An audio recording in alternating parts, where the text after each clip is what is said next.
like the first thing to talk about is to see also, when I talk about religion, I think we're in some ways at the outset we're thinking about it a little differently. Like for you, it seems religion is like things that you believe, let's say, that are often somewhat extraordinary, that kind of that constitute the group. I see religion at the outset as, like the word implies, as the thing that binds us, right? And so for me, religion is an extension of many other aspects. So religion isn't like a freak thing that exists completely on its own, but it's an extension of binding. And so it's an extension of the manner in which we recognize that multiplicity joins into unity. So if you have a nation, you need a way for you to know that you're a nation and not just a bunch of strangers. There's something, not just know, but participate, right? It's not just like a mental knowledge. You have to have ways to know and participate in the fact that you exist as one. And that will, even in terms of nation, will end up looking like what we tend to think religion is, right? You'll have Washington, D.C. with monuments that remember the people that founded it. People will go on pilgrimages. They'll go see these monuments to like participate and remember. We'll have parades. We'll have pledges. We'll have a flag and songs. All these things that are there to help us know and celebrate in the unity we participate in. And so I see that scaling at every level of participation, from the the person, first of all, then the family, then communities, cities, churches, clubs, basketball, teams, sports teams. They all have a way in which we need to know how to be together. And so that's why the ritual of a church, to me, is the highest level, because it tries to bind us into the highest thing. It tries to bind us in the highest thing we can imagine. But a sports team will look religious too. It'll have a mascot. We'll have uniforms. We'll have songs and ways to know that this is our team and we're kind of rooting for it. And so that's, to me, maybe that's the big difference at the outset, which is why, just to finish on this, which is why when I look at the woke thing, I can see that it's religious because it's a mode of binding that has celebration, ritual, that has all of those things, but it is perverse, right? Because you can have manners of binding that are perverse, right? You can have a street gang. The street gang will have rituals, will have initiation, will have a name, costumes, all of that, but it leads you towards something that is actually dangerous for the other, for the other beings that exist in the world. Yeah, I guess I'm not buying the thing that binds us. And the reason I'm not buying that is that I think that it either doesn't capture the nuance or it's missing something fundamental, in that when I think about religion, I think about the reference to, it has truth claims. Sports teams don't have truth claims. And so if you recognize the truth, or not you, if one recognizes the truth claims of other religions as silly, and one recognizes the trappings behind that, then it's unclear to me why, if one is reasoning honestly, why would one recognize the truth claims of one's own religion as, I don't know, not epistemically sound? Mm-hmm. So I guess I'm not buying the binding thing, because there has to be, like Hannah Arendt talks about how to have an ideology means you must believe it's true, right? I mean, there's a truth component to that in which there's not to a sports team. You adjudicate those, like, I know nothing about sports, but no, there is a truth claim that in sports. What I mean, it's a little different, but you have to accept the identity and the rules of the sport. You actually have to accept those as being true relative to the sport. They're not true in an absolute sense, but they're true relative to the sport. Right. And those are conventions. Those are everybody knows that those are arbitrary conventions, and I wish I knew more about sports. I could, give a soccer. But they're not completely arbitrary conventions. They have a pattern. No, I mean, you can't bring a chainsaw into a boxing match, right? So, but those rules. But also, you wouldn't make a sport of someone I don't know, someone like rubbing the side of a table for 2 hours. Like there are certain things that capture human attention that are objective, and that you can't actually, there's a scale, there's a scale of relevance in sport, but all sports have aspects in common which make them sport that are true. Like Yeah, if not, then yeah, you don't care about them, right? Like I yeah, said, you can make a sport out of something completely ridiculous that nobody would actually love, but if you make a sport that has the right amount of excellence and competition, there's a way to know who's winning. There's all of these things that are necessary for a sport to exist. So there's variability, but there's a boundary to variability. So you could say the yeah. same. Right, right. Yeah, So let's say you could say, so I'm a Christian. I want to be careful not to like freak people out. Like I am very much a Christian. what are they going to be freaked out No, about? though, because I'm going Talking to to say me? something that might freak out some of the Christians. Is to say that in order to bind yourself at the highest level, right? The way that unites the most elements together. There's a certain amount of variability which is possible, but that amount of variability is limited to the fact that we're binding ourselves to the highest thing. So, like you said, binding yourself to a sport and binding yourself to the infinite source of all things that gives you a mode of being that encompasses all other modes of being, which is what religion tends to do because it offers identity, it offers morality, it offers ways to come together in marriage, in death, et cetera, et cetera, et cetera. That it also has a type of variability. So, like a good example would be the flying spaghetti monster. Like the flying spaghetti monster is actually an impossible religion. Like technically, it's an impossible religion because it doesn't have the characteristics necessary to bind you Okay, to something real. But okay, but Islam is sufficiently, like, although I disagree with some of the tenets of Islam, it's sufficiently structured so that it can do that. And if someone said, oh, we'll replace it with the flying spaghetti monster, then it wouldn't exist as a religion. okay. So there's a lot going on in this conversation. So I suggest before we eh, go down or explore other topics, we need to disambiguate some terms, talk about some things. So Wittgenstein talks about what you're talking about in terms of the commonalities among sports and calls them family resemblances. So there are resemblances. You could have a I don't know if you could have a sport for rubbing a table. I guess you could have a sport for anything you wanted to. And you have ways to adjudicate, you have conventions, but the difference with religion is you're not making truth claims. I mean, you're saying that we agree if you get again, I'm just making this up. If you kick the ball through this net or whatever, you throw the ball in this net at a certain number of feet, you get 2 points, and then I can't remember what it is. I think it's 3 points in basketball. Who the hell? I have literally no idea. It's no big deal. Okay, so something like that. But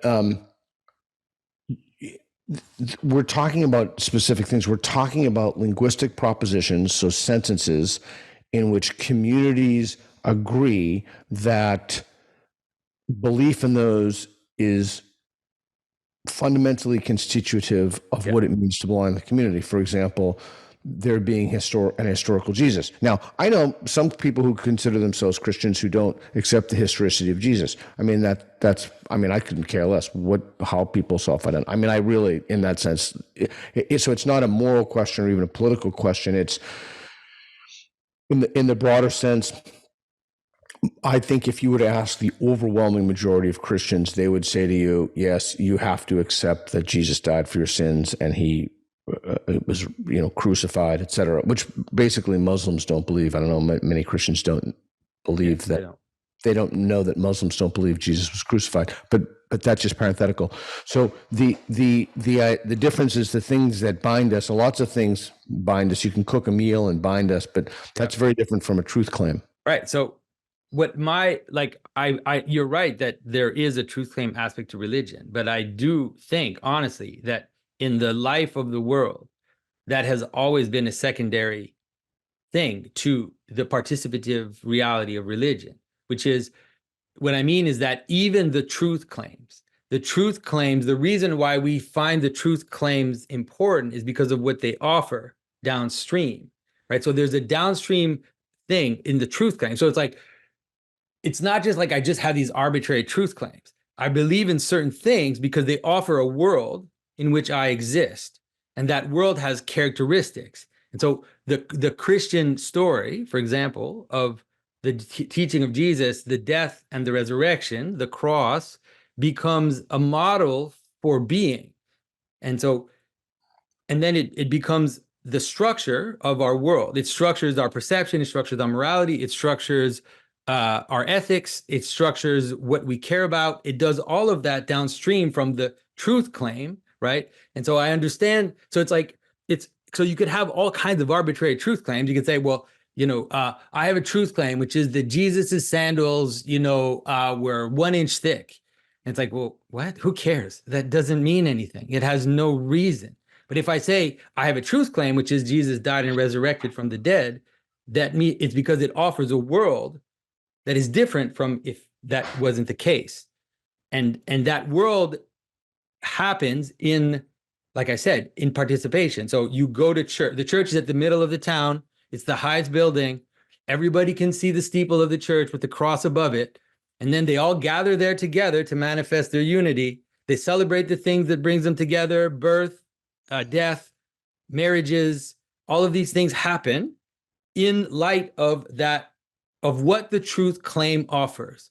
And so a simple example is that, let's say in most societies before Christianity, there was no need to say I do.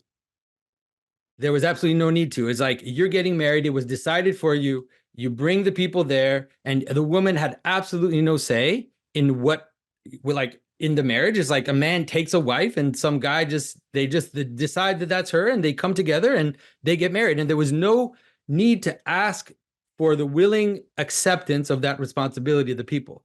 Now, Christianity offers the cross as an example. And now in that frame of willing self-sacrifice, the husband and the wife now in a Christian marriage have to say that they are willing to take this other person as their husband or as their bride. So it's a little example, but what I mean is that the truth claim it offers a world in which to live. And that's the most important, because like I said, who cares about truth claims? Like, there are all millions of truth claims I could have that don't offer me anything.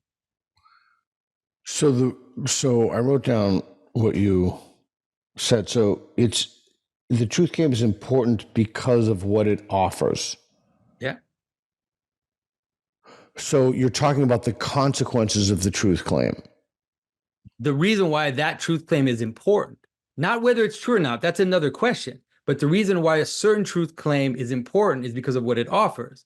Right? Like I said, there are millions of truth claims I can make, but there's one truth claim that will, I don't know, that will offer me something, right? The truth claim about how to make, how to make a certain type of medicine is more important than the truth claim that there's a half an inch piece of rubber that fell on the ground next to me. That's also a truth claim, but it doesn't offer me anything. And so I don't have to posit it in an important place. I don't have to lift it up above others in that way. So I'm trying not to import any new words into the conversation. So you're saying that one should, and I want to relate this back to the idea of binding to make sure I understand. You're saying that there are certain truth claims which yield greater binding. Well, let me stop there. Is that right? Well, that's necessary. Like, in terms of care, first of all, in terms of care, just as a person, in terms of attention, certain truth claims necessarily bring about more binding because there are things you care about more than others. There's a hierarchy of care in a person, in a community, or whatever. And so the truth claims of a community are binding in care, right? So, that's why we elevate the founding of a nation, because that founding of that nation is the reason why we exist as a nation. We don't talk about what George Washington ate for breakfast. So if a truth claim, so again, I'm repeating this only back to you only because I want to make sure I understand. So it's important because of what it offers, and the thing that it offers you. Would you believe it even if it didn't offer you anything?